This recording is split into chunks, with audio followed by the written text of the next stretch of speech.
श्री शिवाय नमस्तुभ्यम। हर हर महादेव। जैसा कि आप सब जानते हैं, छत्तीसगढ़ राज्य के खेरागढ़ जिले में गंडई के गोडवादा मैदान के पास आत्मानंद स्कूल के पास पंडित प्रदीप मिश्रा द्वारा शिव महापुराण कथा यानी कि उमा महेश शिव महापुराण कथा चल रही है, जो कि आज चौथे दिन की कथा पूर्ण हो चुकी है। ये 7 दिवसीय शिव महापुराण कथा है। इस कथा का जो समय है वो 2 बजे से 5 बजे तक का रखा गया है। इस कथा को सभी भक्त आस्था चैनल और यूट्यूब के माध्यम से सीधा प्रसारण देख सकते हैं, जो कि 2 बजे से 5 बजे तक है। आज की कथा में पूज्य गुरुदेव ने जो भी उचित उपाय उपयोगी जानकारी दी है वो हम आज सब बताने वाले हैं। आज की कथा में कुछ नई बातें बताई हैं जिनके बारे में यहाँ पर बात करने वाले हैं। कल शनिवार विशेष दिन पर क्या उपाय करना है, आपको प्रदोष काल का जो उपाय है उसके बारे में भी पूज्य गुरुदेव ने बताया है, जिसकी जानकारी आपको इसी वीडियो के माध्यम से मिलने वाली है।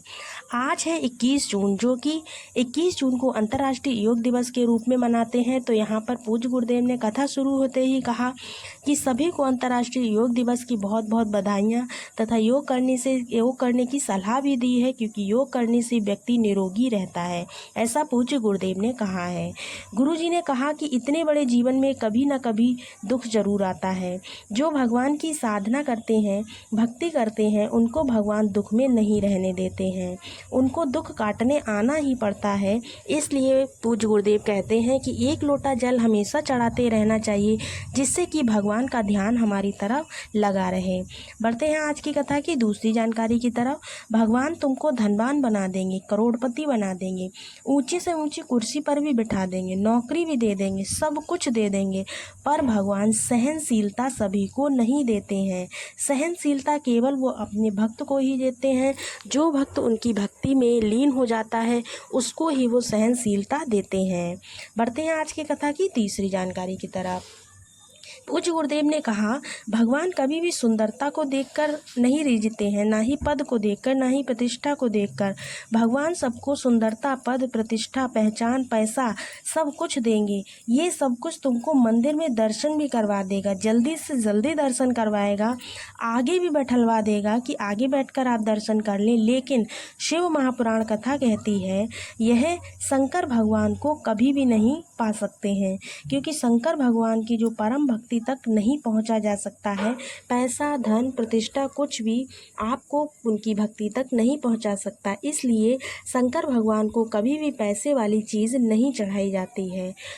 पूज्य गुरुदेव ने कहा, जो तुम्हारे घर में हो वही भोलेनाथ को चढ़ाओ, बस तुम्हारे अंदर श्रद्धा होनी चाहिए। अपने घर में बेलपत्र का पेड़ लगाओ, बेलपत्री प्राप्त होगी। जल हो तो जल चढ़ाओ, गाय पाल लो तो दूध भी प्राप्त हो जाएगा। इसी तरह से धतूरे हो गए, फूल हो गए, ये हमें फ्री में ही मिलते हैं।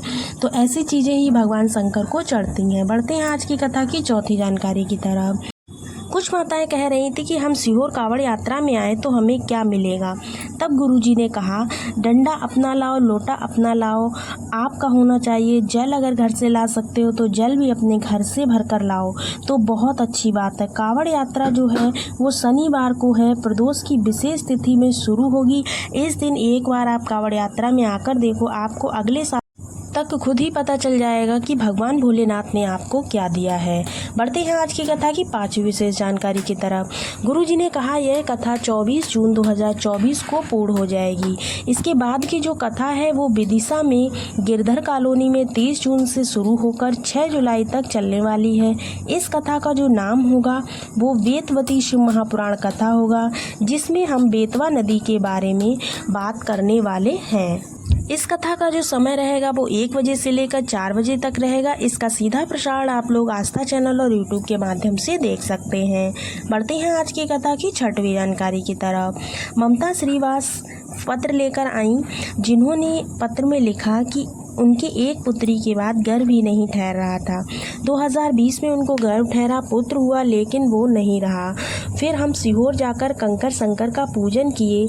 उसके बाद हमने प्रार्थना की, जो पुत्र चला गया है भगवान भोलेनाथ उस पुत्र को वापस दे दें। इसके बाद 2024 में हमें पुत्र रत्न की प्राप्ति हुई। उसी का आभार व्यक्त करने हम कथा पांडाल में आए हुए हैं।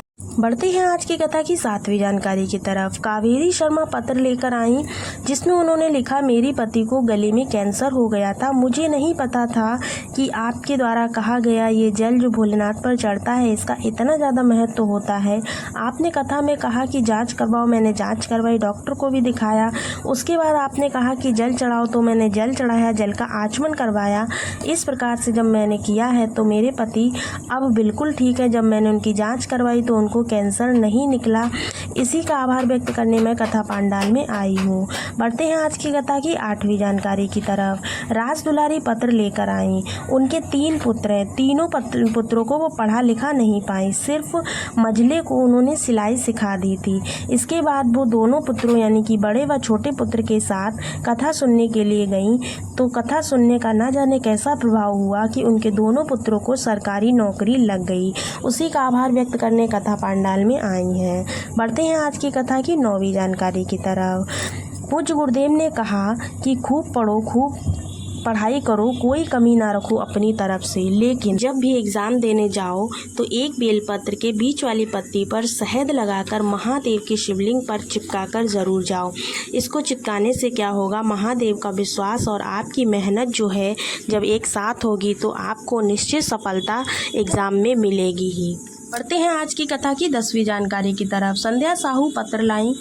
उसमें उन्होंने लिखा कि मेरे दोनों चेस्ट में गठान हो गई थी। इतनी ज़्यादा गठानें थी कि उनकी गिनती लगाना संभव नहीं था। मैंने डॉक्टर को दिखाया, डॉक्टर ने ऑपरेशन का बोल दिया। जब डॉक्टर ने ऑपरेशन का बोला तो उसकी एक डेट दी। इसी बीच हम सीहोर गए, वहाँ से रुद्राक्ष लाए। रुद्राक्ष लाने के बाद उसके जल का आचमन किया और जल जो है भोलेनाथ पर चढ़ाया। अभी हाल ही में हुई अमलेश्वर शिव महापुराण कथा में भी गई। वहाँ पर जाने के बाद मैंने प्रार्थना की और वहाँ से लौटने के बाद जब मैंने जांच करवाई तो मेरी एक भी गठान बाकी नहीं रह गई। इसी का आभार व्यक्त करने मैं कथा पांडाल में आई हूँ। बढ़ते हैं आज की कथा की 11वीं जानकारी की तरफ। कल है 22 जून शनिवार का महा उपाय जो कि आपको करना है, लक्ष्मी नारायण महा उपाय। धन की कमी हो, पैसों की तंगी हो, कर्जा बढ़ रहा हो, संपदा की कमी हो तो हर शनिवार प्रदोष काल में करें यह अचूक उपाय। पीपल के वृक्ष के नीचे आपको एक गोल बाती का दीपक जलाना है। दीपक आप घी या तेल किसी में से कोई सा भी जला सकते हैं जो आपके पास हो।